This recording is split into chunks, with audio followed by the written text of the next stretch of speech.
6 a.m. at Hard Rock Stadium. The sun hadn't even cleared the horizon before the hammer dropped. Alex Eala was out. Not for drugs, not for a tantrum, but for a piece of clothing. This 20-year-old Filipina sensation responsible for 57% of all Miami Open merchandise sales was now a pariah. A girl who broke ticket servers and filled arenas was sidelined solely because of what she wore on court.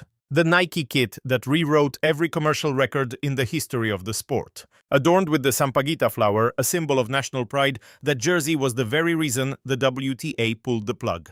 It triggered the same strict uniform codes that fueled the decade-long logo wars between Nike and Adidas in the 90s. Alexandria, our favorite Filipina. The fans here in Brazil were dying to see you play. You dominated the court tonight. Can we expect more high-level performances like this one? Wait, sorry. Do you mean more exhibition matches or actual tournaments? I'm confused. Just tonight's performance level. Ah, I see. Well, it is my first trip to Brazil and South America.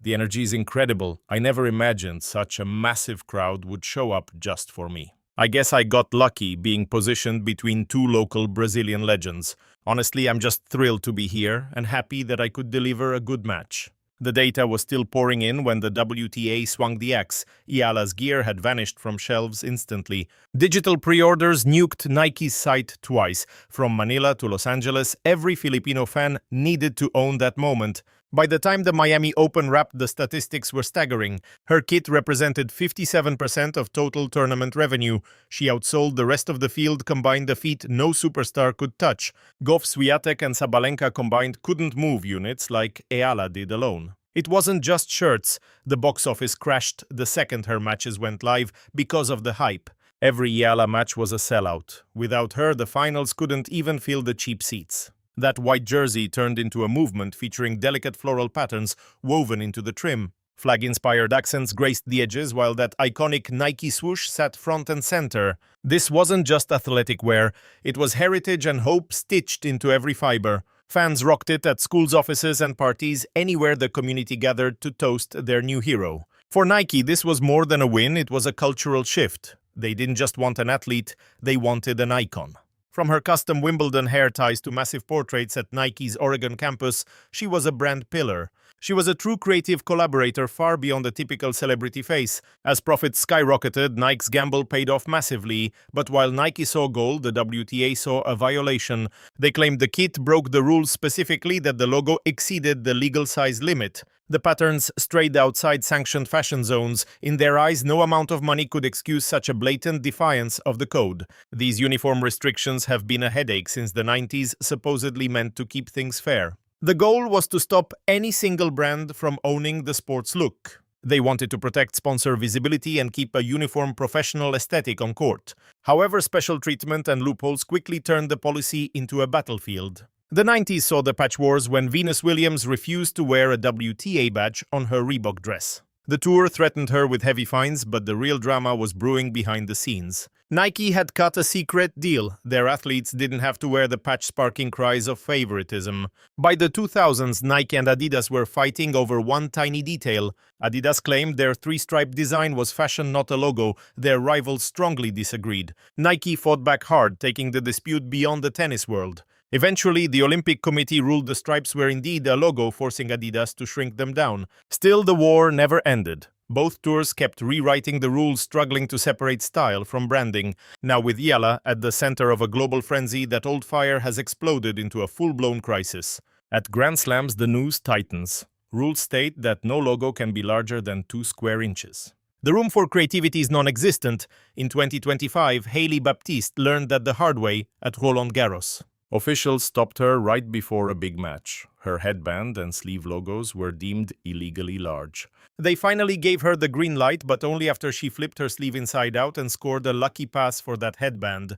For the pros and the brands, the lack of consistency was a total nightmare. As the great Martina Navratilova once put it, the rulebook felt more like shifting sand than a set standard, applied at random and twisted to fit the moment. Now the data the WTA tried to bury was impossible to hide. When Alex stepped on court, the house was packed. When she left, the seats went cold. After her fourth-round exit, the box office tanked with sales cratering by 63%. The finals were played in a ghost town. Networks threatened to pull the plug, while sponsors demanded their money back. Miami was bleeding cash instead of breaking records, except for one thing. Ya's jersey alone drove 57% of all merchandise sales. It was a complete anomaly. Demand went through the roof, creating a massive resale market where even trash tickets became gold just because she was there. Filipino supporters flew across the globe just to rock her colors with pride, turning a simple tournament into a massive cultural movement for identity and unity. Yet the WTA's move to sideline her threatened to burn it all down. The fans who broke the ticketing systems and made Miami a global phenomenon weren't going to sit back and watch her get banned. Within minutes, Let Ya Play was a worldwide trend. From Manila to LA, the community was ready for war. Boycotts hit the schedule almost overnight. What started as a budget hole was now a total PR catastrophe. The irony was thick. The league had spent decades hunting for a global icon who could actually fill seats and grab headlines. They finally found her, but she didn't fit their narrow corporate mold. She wasn't a top 40 player or a slam winner. Now she was being punished for wearing her heritage on her sleeve. The very group that should have championed her rise was the one trying to crush it. Behind closed doors, the locker room was in total chaos. Players who used to be jealous were now standing in her corner. The old rivalries vanished instantly. Everyone felt the league had crossed the line. Even Coco Gauff, her former rival, was the first to swing back. Alex did nothing wrong, Gauff posted. She wore a jersey her fans loved. If the rules suck, change the rules. Stop attacking the one player who actually brought millions of fresh eyes to our game. Aryna Sabalenka, still fired up about being sidelined for Federer recently, dropped the grudge immediately. This was bigger than points or a trophy. For the first time, the players were a united front. The WTA wasn't just fighting one girl, they were fighting the whole tour. "I'm against this," Sabalenka stated. "Alex is the biggest draw we have. She's the reason stadiums are full. She brings the crowd. Banning her is a massive mistake." Jessica Pegula, who saw the Ya effect firsthand in their Miami clash, was even more blunt with the press. "The league's priorities are backwards. She's doing more for tennis than any marketing team, and they're punishing her for it. It's total nonsense." Even the legends joined the fight. Billie Jean King threw her weight behind the movement, proving just how massive the firestorm had become, but the Filipino heart beat loudest. They had followed her journey from local courts all the way to the big stage. To them, this wasn't a policy change, it was a personal insult.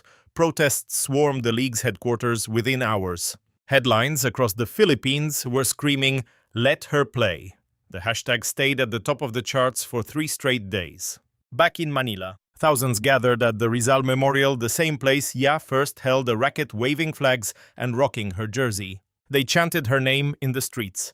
A simple dress code violation had sparked a full-blown revolution. This wasn't about rules anymore. It was about pride and a global force that refused to be silenced. It was the same story everywhere. From Dubai to London, wherever the community lived, they showed up to fight for their hero. The financial blow was instant. Big-name sponsors started backing out and networks questioned if the league was even stable anymore. A bad financial quarter was quickly turning into a total systemic collapse. The WTA guessed wrong. They thought fans loved the brand. They didn't. They loved Alex. Without her, the audience just turned off the TV. While the world burned, Alex stayed completely silent. She skipped town after her fourth-round loss to Karolina Muchova, her ranking sliding from 29 to 45. 0-13, that was the crushing reality of her ongoing nightmare against the Czech elite. She should have been dialing in for the clay swing from the Madrid Open to the final showdown in Paris. But she was trapped in a political storm she never wanted until the game changed forever. The ban crumbled. The deafening roar of the fans and the weight of the sponsors forced a total surrender.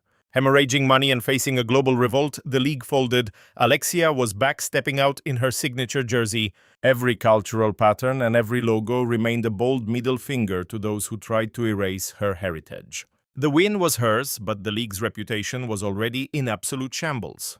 Trust had evaporated. The bridge between the athletes and the suits had officially snapped. A 20-year-old kid had somehow become the most dangerous symbol of defiance the sport had ever seen. As the tour moves to the red clay of Madrid and Rome, she isn't chasing a trophy, she's playing with the absolute certainty that she has already won. That forbidden jersey, it is now the fastest-selling piece of tennis gear in the history of the game. It swallowed 57% of all Miami sales and literally crashed the entire ticketing system. What started as a uniform became an identity. What began as a rule became a revolution. For years, corporate giants tried to police every stitch and logo to keep the players in a box. They drew a line in the sand, claiming the patterns were too loud and the branding too bold. They tried to silence the very star who saved their season, but their plan backfired spectacularly. She became bigger than the game itself. The locker room stood with her and the fans walked out. Facing a PR disaster, the league retreated and lifted the ban, but the damage was irreversible. Instead of backing their brightest star, they tried to bury her, proving exactly what Martina Navratilova warned. The old guard wasn't protecting the integrity of tennis, they were just holding it back. As she hits the clay in Paris, she knows her legacy is already set in stone. The controversy is gone, replaced by an icon. The player is gone, replaced by a movement.